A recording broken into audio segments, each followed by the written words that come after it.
Welcome back everybody. Now let's have a look at some of the features of the nasal cavity. In this case, we're going to be looking at the blood supply and the innervation.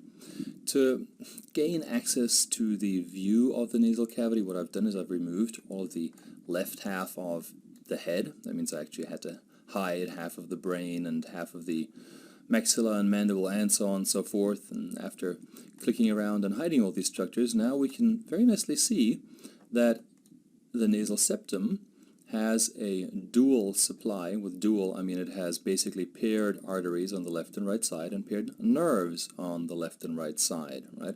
So what I've done is I've actually faded the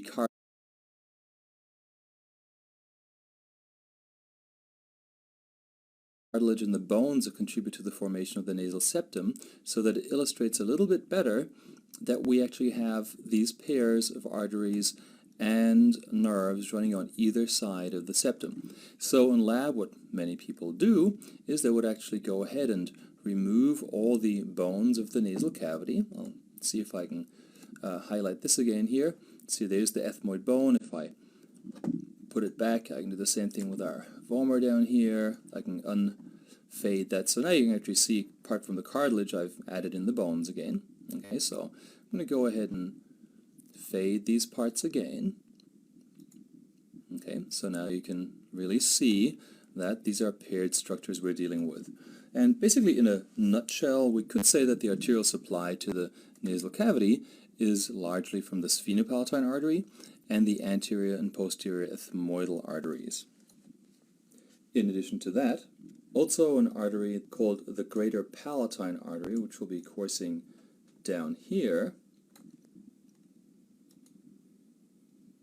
contributes to the supply of the nasal cavity.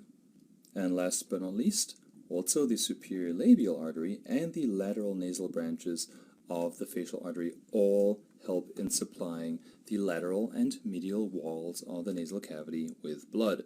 So now I'm going to go ahead and hide the arteries on the left side and the nerves, and I'm going to take away the cartilaginous and bony structures of the nasal septum.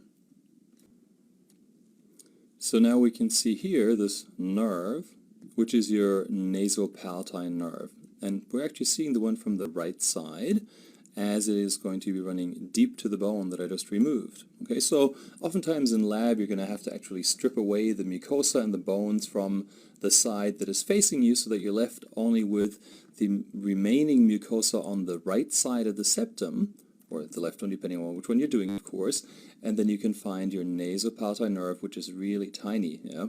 The nasopalatine nerve will then travel down here inferiorly, and it'll terminate by poking through this little hole, or this little foramen here, called the incisive foramen, quite logically called the incisive foramen because it is right there where the incisor teeth are. Let me go back out, put this into context. And the nasopalatine nerve is going to be a branch of the maxillary division of the trigeminal nerve, so a branch of V2. In addition to that, there are some more smaller branches that may not be shown here. These would also be branches of V2. They're called posterior, superior, and posterior inferior lateral nasal branches of V2. You can see up here, actually I've removed the olfactory bulb on the left side. Here's the olfactory bulb on the right side. You can see these little axons, or these little nerve endings that are being pushed through there. I've removed the cribriform plate, which is the sieve-like plate through which these extensions are poking through that help us smell, right? If you have a fracture of the cribriform plate, you might actually suffer from anosmia, which is the loss of the ability to perceive odorants, so smells.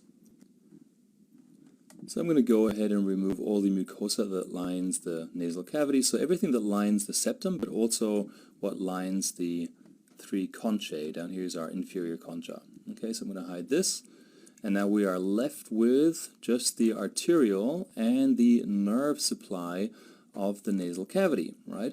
So here we can see the course of your right nasopalatine nerve, and this supplies approximately the posterior-inferior two halves of the nasal septum. And down here, there are some posterolateral branches or posterior inferior branches of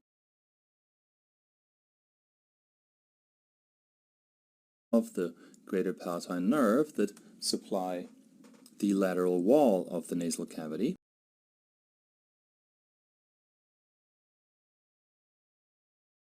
See, the rest of the greater palatine nerve will come out of the greater palatine foramen down here and supply the hard palate all the way up here until it nearly bumps into the nasopalatine nerve.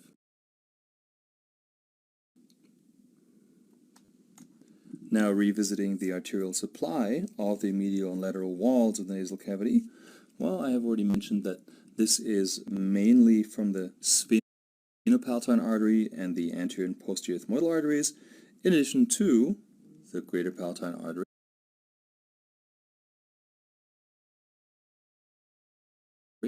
which will run a similar course to the greater palatine nerve, which we've already discussed, and the superior labial and lateral nasal branches of the facial artery.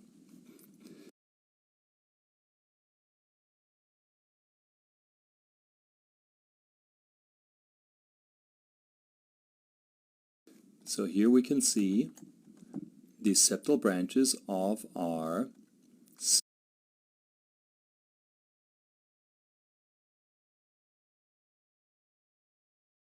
sphenopalatine artery. If we follow the sphenopalatine artery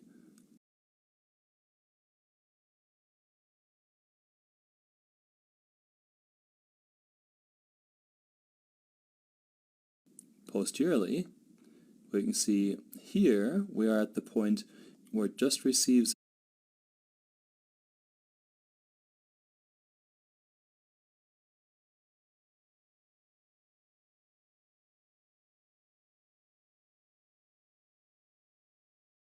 its name, sphenopalatine artery, as it passes through the sphenopalatine foramen.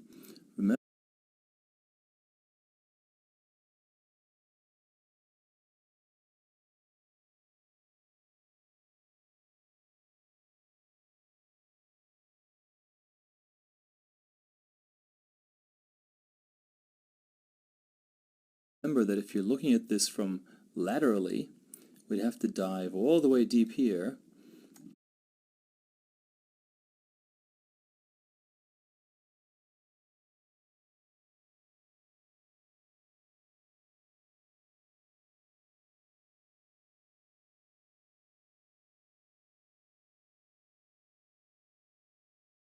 and see that the sphenopalatine artery actually comes from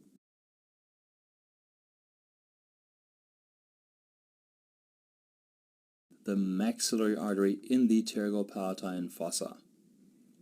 Now we can see a very dense anastomotic network of the posterior lateral nasal arteries, which are also branches of the sphenopalatine artery. We have here branches of the anterior ethmoidal artery, which are anterior septal branches. And here are the posterior lateral nasal arteries from the right side. So the arterial network that we see is quite important, because I'm sure that you have heard of people who have frequent and, at times, concerningly heavy nosebleeds, right? Well, this is a very vascular area, isn't it? And especially on the slightly more anterior part of the nasal septum, the area is going to be called the Kieselbach area, which is just descriptive of an area that is very rich in capillaries, where all of the 5 arteries that supply the septum anastomose with each other. So this is going to be the most frequently associated area with profuse nosebleeds. And you will have noticed that, again, I have completely neglected the veins just for simplicity, as the veins very often will just parallel the course of the arteries. I can add in all the veins here, and you can now probably understand why I chose to omit the veins. In the nasal cavity, we have a very rich plexus of veins that will drain deep to the nasal mucosa into the sphenopalatine, facial, and ophthalmic veins. And so now, not to confuse you, but just to highlight how many different arteries and nerves we have that supply the nasal cavity, I've added in a couple of the labels you can see here now. You can visit that within the software on the appropriate screen within the module for the nasal cavity. So you can see here is the anterior lateral branch of the ethmoidal artery. You have anterior septal branches. You have posterior lateral nasal branches. You have the anterior ethmoidal artery, which is a branch of the ophthalmic artery. Then you have the sphenopalatine artery. Shortly after it comes through the sphenopalatine foramen, it's opening down here. After that, you will then have your posterior septal branches of the sphenopalatine artery, and you're going to have a lesser palatine artery, lesser palatine nerves, greater palatine artery, greater palatine nerves, and then the nasopalatine nerve, which is going to be right here. And you're going to have posterior superior lateral branches of V2, and of course posterior inferior branches of the greater palatine nerve, also from V2.